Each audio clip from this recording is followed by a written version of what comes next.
I guess I retired about 7 or 8 years ago. They forced me to retire because I'd done everything. Then after my wife died, I went driving truck for 4 or 5 months, and then all over the States.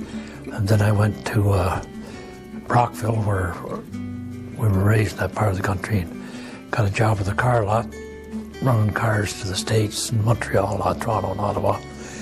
And then I had a couple of heart attacks, and then they told me that I couldn't drive anymore. They said, we can't take the chance of you having another, So I said, okay. But then I had,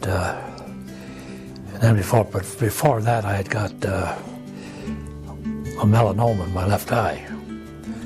So I had to make umpteen trips to Princess Margaret in Toronto.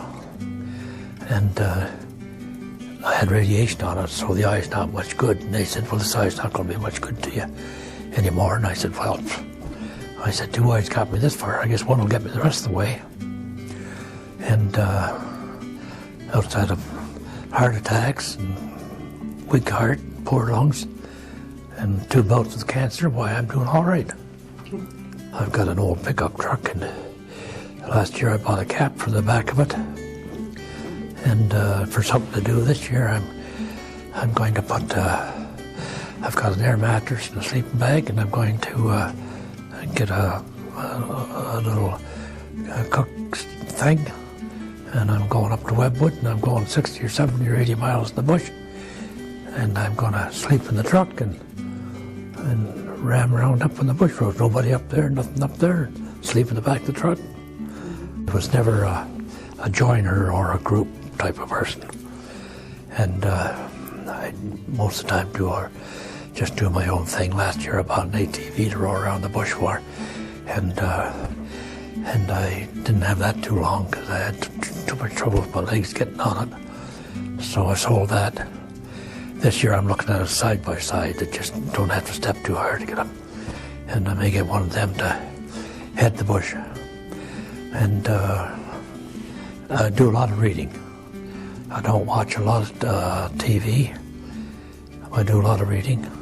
I've got a computer, and I still haven't really learned how to, because I haven't tried hard enough. Being able to do things that, have time to do things that before you never had time.